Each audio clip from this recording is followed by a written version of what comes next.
Mohon perhatian hadirin.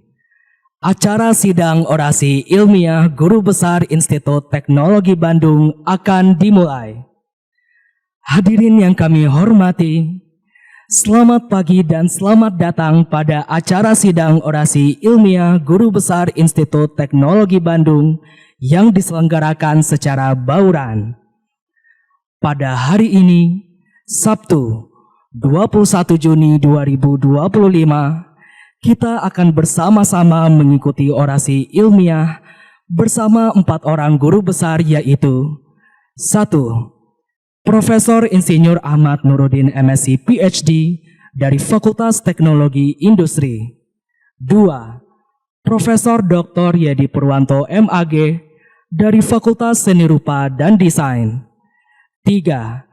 Profesor Insinyur R. Muslinang Mustopo MSIM PhD dari Fakultas Teknik Sipil dan Lingkungan.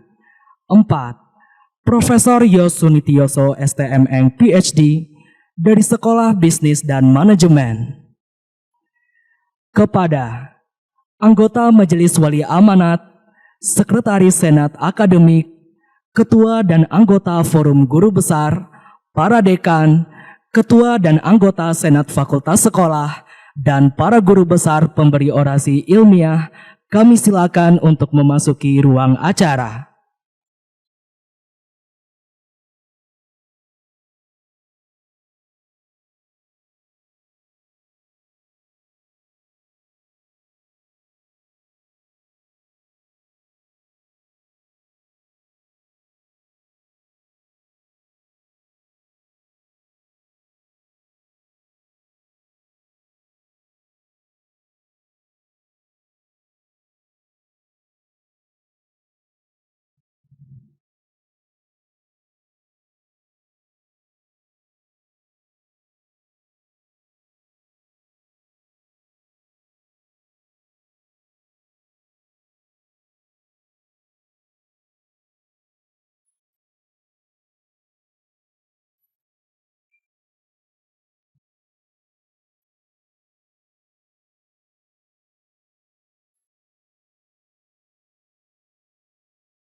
Kami mohon untuk berfoto bersama.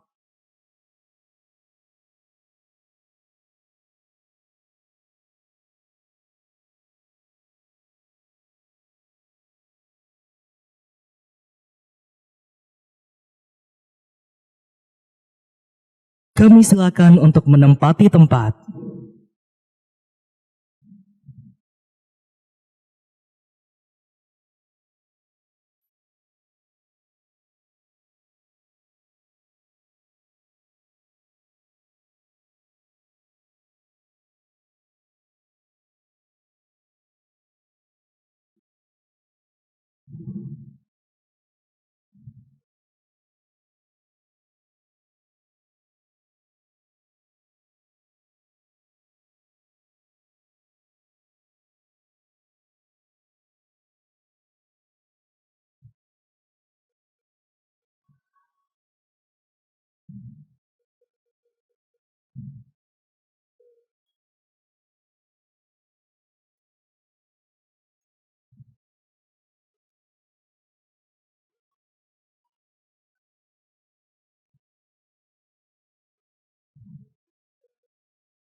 Lagu Kebangsaan Indonesia Raya dinyanyikan oleh seluruh hadirin.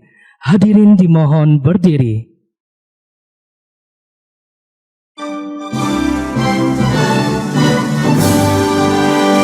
Indonesia tanah airku, tanah tumpah darahku, di sanalah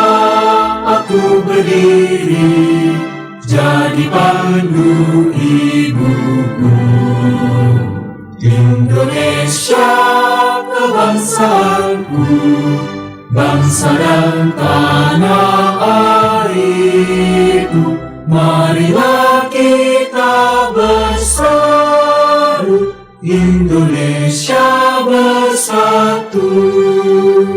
Hiduplah tanahku, hiduplah negeriku, bangsaku, rakyatku semuanya. Bangunlah jiwanya, bangunlah badannya, untuk Indonesia Raya. Indonesia Raya, merdeka, merdeka, tanahku, negeriku yang ku cinta. Indonesia Raya, merdeka, merdeka, hiduplah Indonesia Raya. Indonesia Raya, merdeka, merdeka, tanahku, negeriku yang ku cinta. Indonesia Raya, merdeka, merdeka, hiduplah Indonesia Raya. Hadirin disilakan duduk kembali.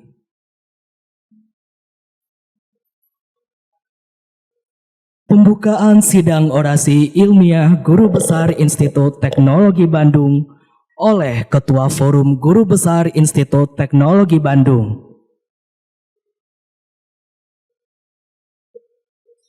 Yang terhormat Ketua Majelis Wali Amanat ITB yang diwakili oleh anggota Majelis Wali Amanat ITB. Yang kami hormati Ketua Senat Akademik ITB yang diwakili oleh Sekretaris Senat Akademik ITB, Rektor ITB yang diwakili oleh Direktur Eksekutif Multikampus ITB, Sekretaris dan anggota Forum Guru Besar ITB, para dekan, Ketua Senat Fakultas Sekolah atau yang mewakili, serta tamu undangan luring dan daring yang kami muliakan. Assalamualaikum warahmatullahi wabarakatuh. Pada hari ini, Sabtu, tanggal 21 Juni tahun 2025, Forum Guru Besar Institut Teknologi Bandung menyelenggarakan sidang orasi ilmiah Guru Besar ITB, yaitu 1. Profesor Insinyur Ahmad Nuruddin, MSc, PhD, dari Fakultas Teknologi Industri dengan judul orasi Rekayasa Material Semikonduktor Oksida Logam untuk aplikasi sensor lingkungan. 2. Profesor Dr. Yedi Purwanto, MAG, dari Fakultas Seni Rupa dan Desain dengan judul orasi Peran Sains dan Teknologi terhadap Penguatan Moderasi Beragama di kalangan Generasi Z menuju Indonesia Emas 2045, studi kasus di ITB. 3. Profesor Insinyur R. Muslinang Mustopo, MSEM, PhD, dari Fakultas Teknik Sipil dan Lingkungan dengan judul orasi Kerusakan untuk Mencapai Ketangguhan, Strategi Perancangan Struktur Baja Tahan Gempa. 4. Profesor Jos Sunitioso, STMN, PhD, dari Sekolah Bisnis dan Manajemen dengan judul orasi Keputusan dalam Ketidakpastian, Perencanaan Skenario dan Pemodelan Sistem. Kami mengucapkan terima kasih atas kehadiran Bapak, Ibu, Saudara-saudari di Gedung Aula Barat dan pada ruang virtual Zoom meeting. Dengan mengucapkan Bismillahirrahmanirrahim, sidang orasi ilmiah Guru Besar ITB resmi dibuka.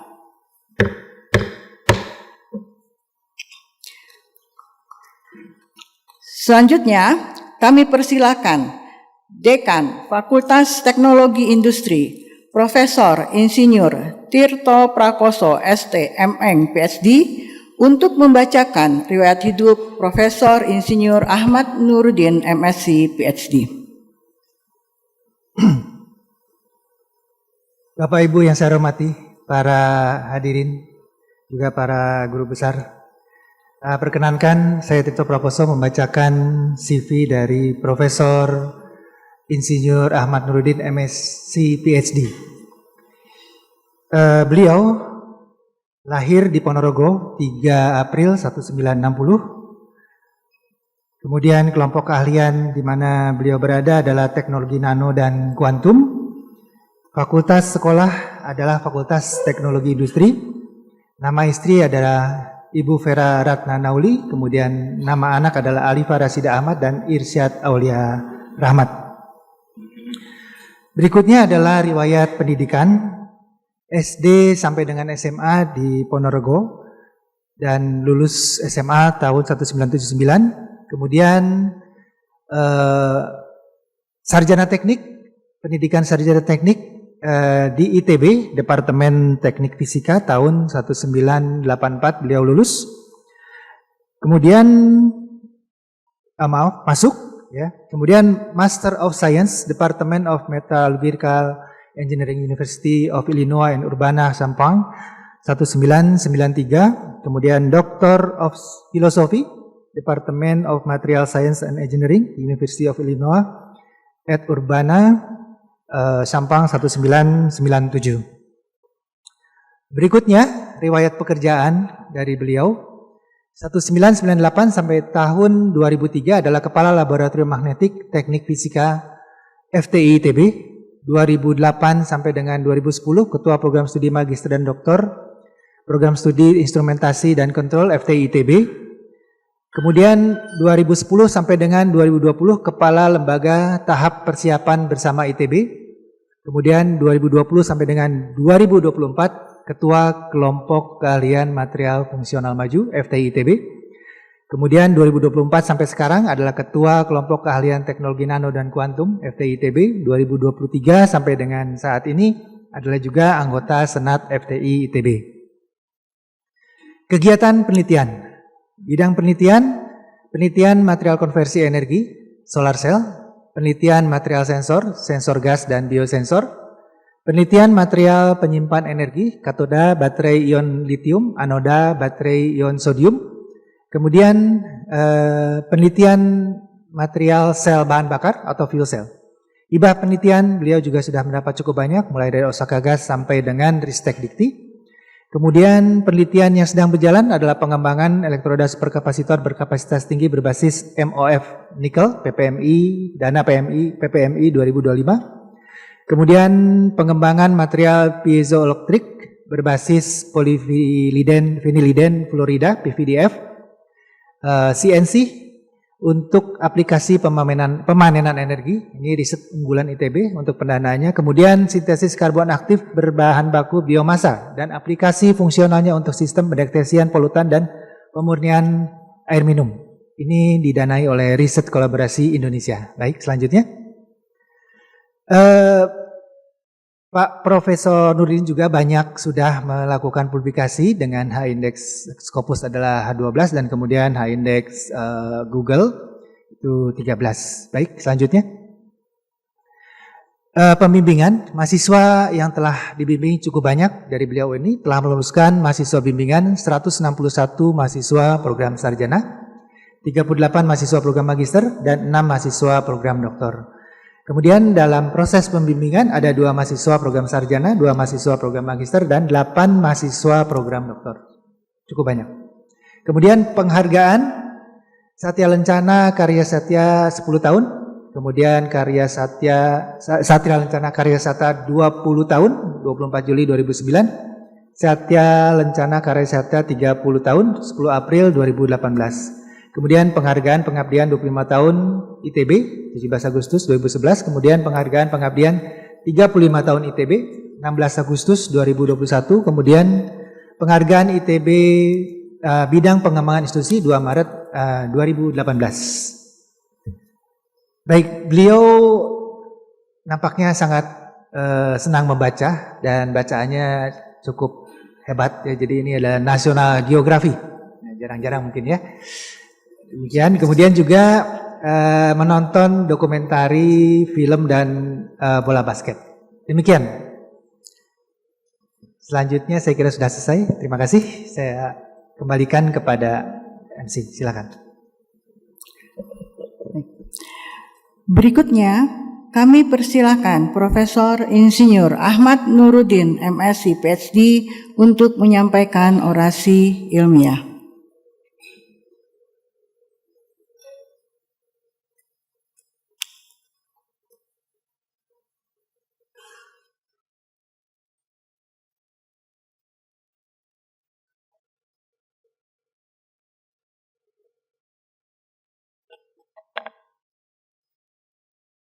Bismillahirrahmanirrahim. Assalamualaikum warahmatullahi wabarakatuh. Yang terhormat Ketua Majelis Wali Amanat atau yang mewakili, yang kami hormati Ketua Senat Akademik ITB atau yang mewakili, yang kami hormati Rektor Institut Teknologi Bandung atau yang mewakili, yang kami hormati Ketua Sekretaris dan anggota Forum Guru Besar Institut Teknologi Bandung, para dekan, para ketua senat fakultas sekolah atau yang mewakili, Bapak, Ibu tamu undangan yang hadir di Aula Barat, tamu undangan yang hadir secara daring maupun luring. Mohon izin untuk menyampaikan orasi ilmiah saya yang berjudul Rekayasa Material Semikonduktor Oksida Logam untuk Aplikasi Sensor Lingkungan. Para hadirin yang kami hormati, kemajuan teknologi secara nyata telah mengubah kehidupan manusia. Peningkatan layanan kesehatan, transportasi yang efisien, dan menjadikan kota-kota lebih cerdas. Dari otomasi industri hingga konektivitas digital, inovasi-inovasi ini secara signifikan meningkatkan kualitas hidup, bekerja lebih efisien, dan mengakses layanan dengan lebih mudah.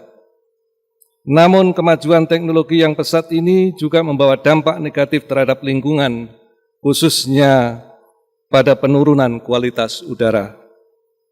Sebagai contoh yang tidak jauh dari kita semua saat ini, salah satu bagian kota Jakarta seperti yang terlihat di layar, menunjukkan kondisi udara yang sangat bersih semasa pandemi tahun 2019. Namun, tak lama setelah pandemi berlalu, jalan-jalan dipenuhi oleh kendaraan bermotor yang mengeluarkan asap berupa partikulat dan gas-gas yang berbahaya bagi kesehatan manusia. Aktivitas industri di sekitar Jakarta juga turut menyumbang kehadiran polutan di kota Jakarta. Dampaknya dapat kita saksikan.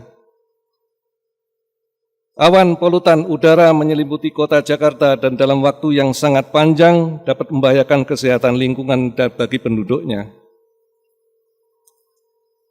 Studi menunjukkan bahwa kualitas udara yang buruk berkorelasi dengan peningkatan penyakit pernapasan kardiovaskular, sehingga Organisasi Kesehatan Dunia atau WHO memperkirakan sekitar 7 juta kematian dini setiap tahunnya dapat dikaitkan dengan polusi udara sebagai akibat dari paparan gas berbahaya. Sehingga WHO mengeluarkan rekomendasi besarnya konsentrasi polutan maksimum yang boleh terpapar untuk melindungi kesehatan manusia dan lingkungan. Untuk itulah perlunya mengetahui konsentrasi gas berbahaya tersebut dengan memantau secara terus-menerus. Dan untuk itu pula sistem pemantau gas berbahaya perlu dibangun dan sensor gas perlu dikembangkan. Sebenarnya praktek memantau gas berbahaya seperti gas CO2 telah lazim dilakukan oleh para penambang batubara di Inggris pada awal abad 19. Para penambang bekerja di lorong-lorong bawah tanah sambil membawa burung kenari dalam sangkar. Burung kenari digunakan untuk memberikan peringatan dini adanya gas berbahaya di sekitar sangkar. Burung memiliki kepekaan yang lebih tinggi terhadap gas berbahaya dibanding manusia. Jika ada gas yang berbahaya, burung kenari akan gelisah dan ribut memberi peringatan pada para penambang untuk segera keluar dari area penambangan. Pada tahun 1816, seorang ahli kimia Inggris, Humphrey Davy, menciptakan lampu obor tertutup kasa logam untuk mencegah api keluar kasa sekaligus mencegah gas metana tersulut api.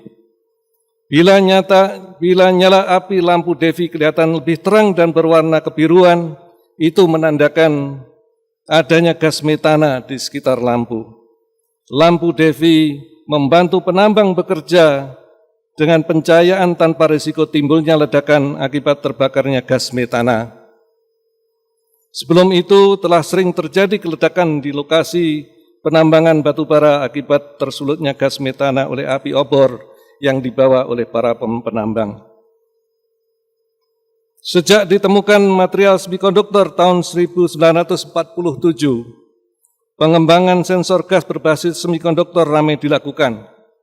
Berikut adalah tahun-tahun penting menjadi tonggak pencapaian mulai dari diungkapkannya fenomena interaksi gas semikonduktor hingga terciptanya detektor gas berbasis semikonduktor oksida logam oleh Taguchi. Deteksi gas dilakukan dengan berbagai metode seperti yang terlihat pada gambar ranting pohon. Sensor gas kemi resistif termasuk salah satu metode yang paling banyak digunakan untuk mendeteksi kualitas udara.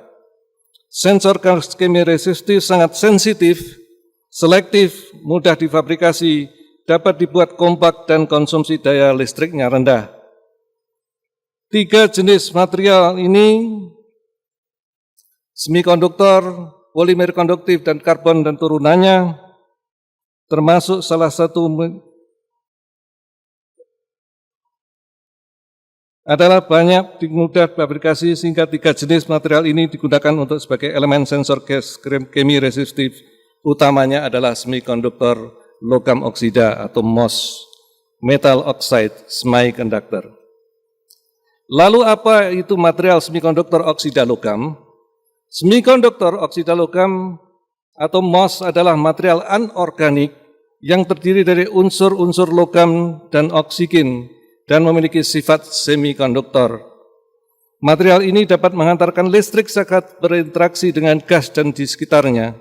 Sifat material ini ditentukan oleh pembawa muatan dominannya. Semikonduktor oksida logam tipe N atau NMOS mayoritas pembawa muatannya adalah elektron, sedangkan PMOS mayoritas pembawa muatannya adalah hole.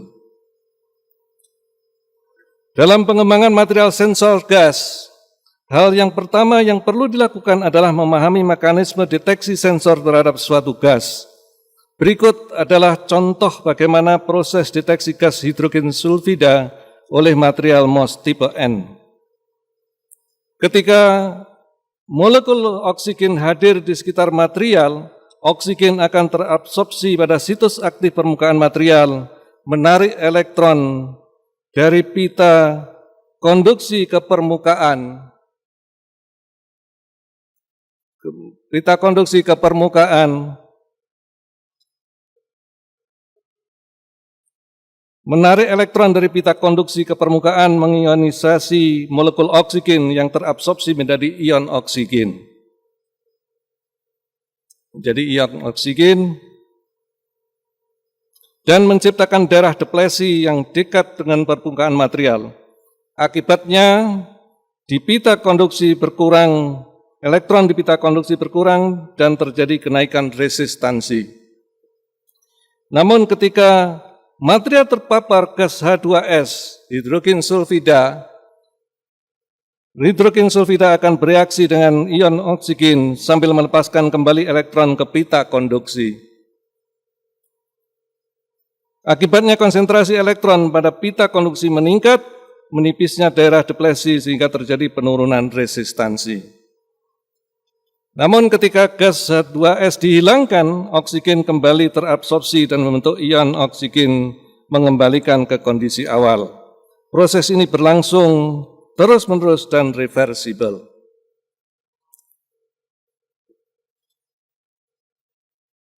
Proses Proses deteksi gas oleh sensor ini digambarkan sebagai respon dinamik sensor. Seperti yang terlihat di layar, dari gambar respon dinamik ini, oksigen atau kinerja dari performance sensor dapat diketahui. Ada 5 kriteria kinerja sensor yang dapat dijadikan sebagai tolok ukur kualitas sebuah sensor gas. Yang pertama adalah sensitivitas, waktu respon, waktu pulih, selektivitas, dan stabilitas. Nilai kerja sensor tersebut dapat dipakai untuk mengevaluasi efektivitas deteksi sensor terhadap gas tertentu.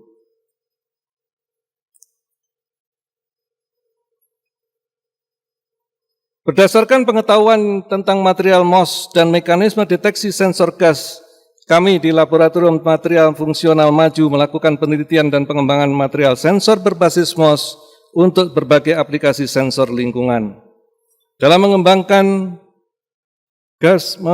sensor gas, kami memilih ZNO sebagai material utama karena memiliki sifat semikonduktor tipe N yang sensitif terhadap gas pereduksi.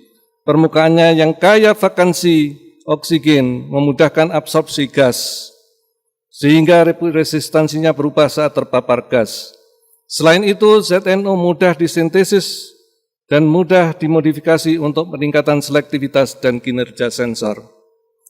Dalam penelitian ini, kami membuat bubuk ZNO dengan metode presipitasi untuk deteksi gas CO. Suhu kalsinasi divariasikan untuk mengatur pertumbuhan kristal ZNO.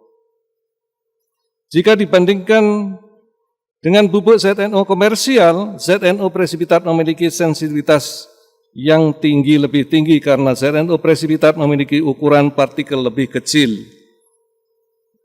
Partikelnya lebih kecil dibanding komersial. Ukuran partikel yang lebih kecil ini menyediakan luas permukaan reaksi yang lebih besar. Sayangnya, efektivitas deteksi ZNO presipitat terhadap gas CO masih memerlukan aktivasi cacat permukaan pada suhu yang sangat tinggi, yaitu sekitar 350 derajat Celcius. Karena itu diperlukan fungsionalisasi ZNO untuk meningkatkan kinerja sensor. Fungsionalisasi material MOS dapat dilakukan melalui proses doping unsur logam atau dengan menggabungkan dua material MOS atau menggabungkan dengan material MOS dengan material karbon. Dalam penelitian kami, fungsionalisasi material MOS dilakukan dengan mendoping ZNO dengan logam aluminium dan membuat komposit dengan menggabungkan ZNO dengan material karbon seperti multi-wall CNT dan reduced graphene oxide atau RGO atau dengan grafena.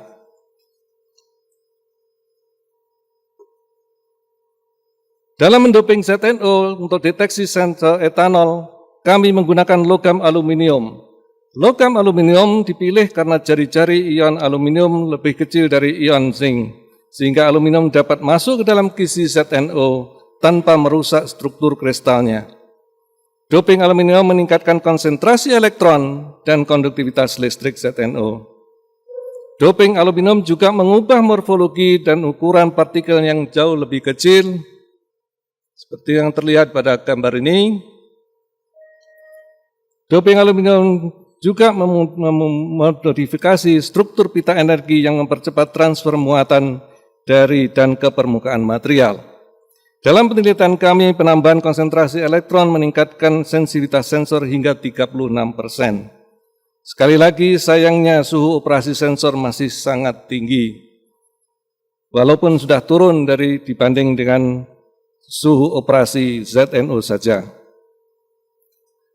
Selanjutnya, kami membuat material sensor komposit ZNO MWCNT untuk mendeteksi gas sulfur dioksida.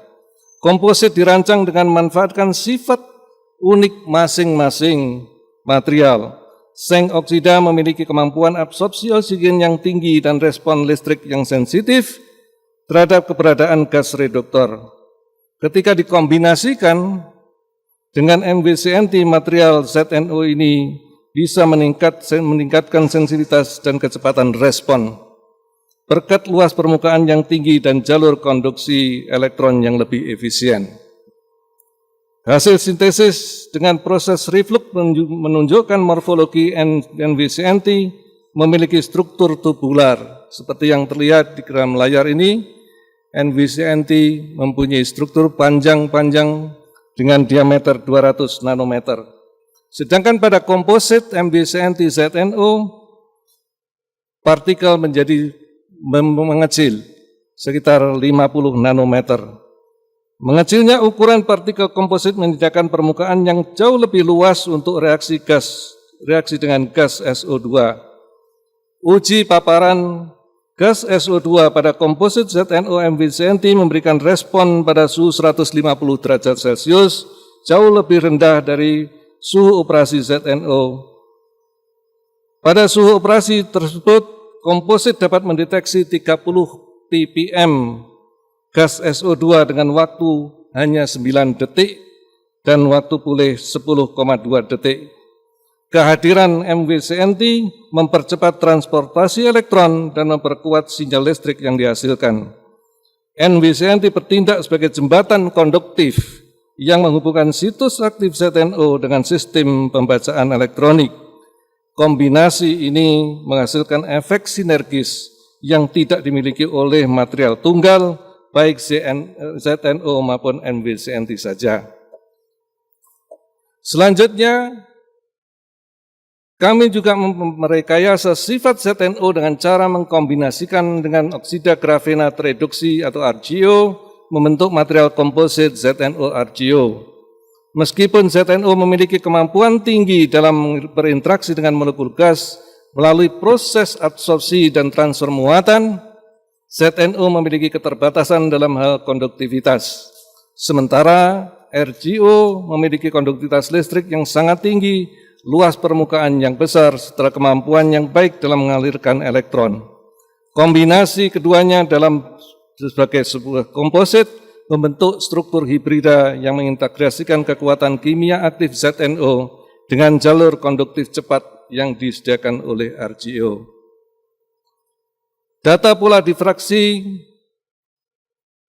menunjukkan bahwa perubahan penambahan RGO ke dalam ZNO tidak mengubah struktur material. Penambahan RGO ke dalam ZNO meningkatkan luas permukaan spesifik material hingga 77%. Uji paparan gas CO 30 ppm, komposit ZNO RGO memberikan respon yang baik pada rentang suhu operasi yang sangat lebar, yaitu antara 100 derajat sampai 300 derajat. Absorpsi molekul pada permukaan ZNO memicu transfer permuatan ke RGO dan sinyal listrik yang ditimbulkan jauh lebih besar serta lebih cepat terbaca. Dari reaksi penambahan RGO ke dalam ZNO inilah mekanisme reaksi yang terjadi untuk mendeteksi gas CO menghasilkan perubahan konduktivitas yang jauh lebih besar dibanding perubahan konduktivitas komposit ZNO MVCNT karena memiliki luas permukaan dan reabsorpsi CO yang lebih besar. Kami juga membuat komposit WO3 atau tungsten trioksida dengan grafena untuk deteksi gas CO. Meskipun WO3 memiliki afinitas tinggi terhadap gas CO, namun rentang konduktivitasnya rendah.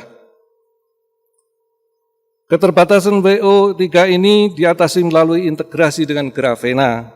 Grafena bertindak sebagai jalur cepat transport muatan yang mempercepat proses transduksi sinyal serta memperbesar penambahan resistansi yang terukur.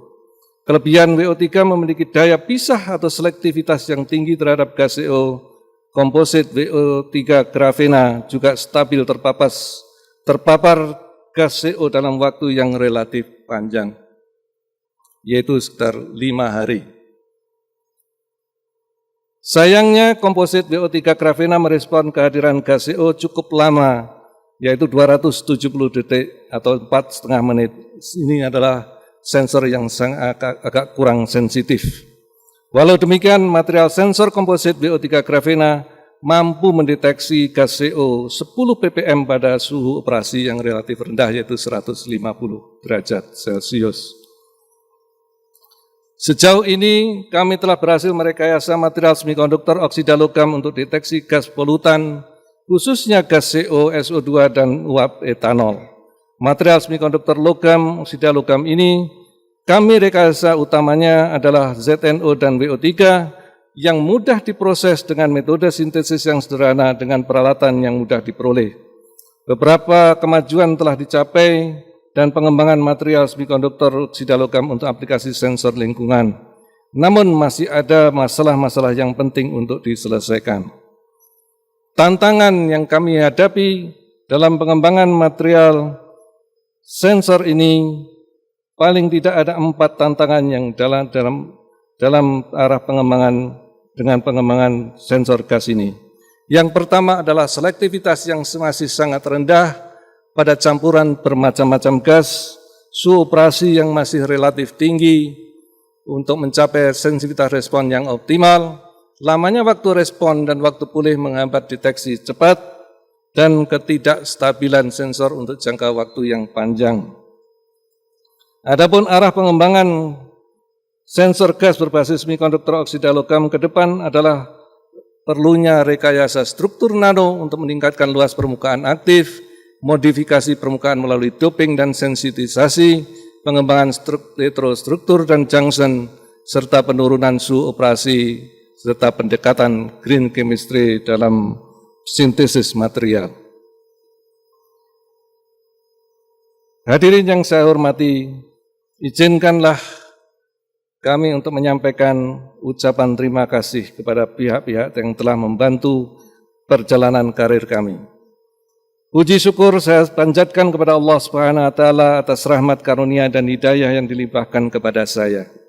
Kami ucapkan terima kasih dan penghargaan setinggi-tingginya kepada Ketua Sekretaris dan seluruh anggota Forum Guru Besar ITB yang telah memberikan kesempatan kepada saya untuk menyampaikan orasi ilmiah pada forum yang terhormat ini. Terima kasih kami juga sampaikan kepada Senat Akademik ITB dengan segenap anggotanya. Terima kasih kami sampaikan kepada Rektor dan pimpinan ITB yang telah memberikan kesempatan pada saya untuk berkarir sebagai dosen di ITB. Terima kasih juga kami sampaikan kepada Dekan dan pimpinan Dekanat FT ITB yang telah mendorong saya membantu saya mengajukan menjadi Guru Besar Institut Teknologi Bandung. Terima kasih juga kami sampaikan kepada Kaprodi, para dosen dan Tendik Teknik Fisika ITB atas kebersamaan dan saling membantu dalam pengembangan tugas-tugas institusi. Tidak lupa kami sampaikan terima kasih kepada para pemberi rekomendasi guru besar. Pertama, Profesor Hermawan Kresna Dipoyono, kedua Profesor Brian Yuliarto, ketiga Profesor Bambang Sunindar almarhum, Profesor Supriyanto, Profesor Kadarsah Suryadi, Profesor Feynardi Suwendo, Profesor Sri Harjanto dari Universitas Indonesia yang berhalangan hadir pada kesempatan ini, dan Profesor Yung Jum Kim dari Yonsei University Korea Selatan. Terima kasih kami juga sampaikan pada guru-guru kami, Insinyur Sularjo Kartoatmojo almarhum yang telah memperkenalkan saya pada dunia material, Profesor Arifin Wardiman almarhum, Profesor Andrianto Handoyo almarhum, Profesor Hermawan Kresna Dipoyono dan Dr. Insinyur Ardana Putra almarhum atas nasihat-nasihat yang diberikan, serta Profesor John Elbeson, pembimbing program master dan doktor saya di Universitas Illinois yang telah mengenalkan saya pada dunia semikonduktor. Terima kasih kami sampaikan pada rekan sejawat dan kolega GK Teknologi Nano dan Kuantum, rekan sejawat dan para mahasiswa Laboratorium Fungsional Maju dan di Laboratorium Komputasional Material Desain atas kerjasama dan kerja keras untuk menghasilkan karya ilmiah yang bermutu. Terima kasih juga kami sampaikan kepada para pemberi dana penelitian, antara lain Osaka Gas, Asahi Gas, Kleb BPM, Kementerian Riset dan Teknologi, dan BRIN. Terima kasih kami sampaikan pada rekan-rekan alumni Teknik Fisika 79 atas dukungan yang telah diberikan dan hadir pada kesempatan ini. Terima kasih kami sampaikan pada keluarga besar saya, kedua orang tua saya, Bapak Ibu Mulyawiono almarhum almarhumah, mertua Bapak Muhammad Serkawi Hasan almarhum, dan Ibu Siti Hasanah atas doa-doa yang selalu dipanjatkan untuk saya. Terima kasih kepada Bapak dan Ibu Sutrisno pada Besan yang kehadirannya di acara orasi ilmiah saya ini. Terima kasih kepada istri tercinta Vera Ratnauli yang dengan sabar selalu memberikan semangat dan dorongan untuk menjadi orang baik dan berguna. Anak-anak saya Alifa Rasida, Irsyad Aulia, dan mantu saya Yoda Pramudita, serta cucu Ryuta Arsanendra yang kehadirannya menjadi penyejuk mata dan penendang jiwa dalam keluarga. Dan masih banyak lagi terima kasih harus saya sampaikan pada semua pihak yang belum bisa saya sebut satu persatu. Semoga Allah Subhanahu wa taala membalas semua kebaikan Bapak Ibu sekalian dan dengan balasan yang berlipat ganda.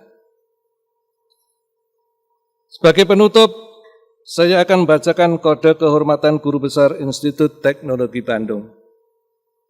Dalam mengemban amanah Guru Besar Institut Teknologi Bandung, saya akan menjaga kehormatan guru besar dengan selalu meningkatkan kompetensi keilmuan, membangun lingkungan masyarakat keilmuan saya, serta memberikan keteladanan atas dan manfaat atas keberadaan saya. Untuk itu saya akan selalu memegang teguh janji dan ucapan saya, mempertahankan integritas dengan menjaga kejujuran, kepercayaan, kebijaksanaan, keadilan, dan saling menghormati, bertanggung jawab, dan menjaga nilai-nilai ITB dalam masyarakat. Semoga Allah Subhanahu wa taala selalu memberikan petunjuk dan bimbingan kepada saya. Bandung, 21 Juni 2025, Profesor Ahmad Nurudin. Wassalamualaikum warahmatullahi wabarakatuh.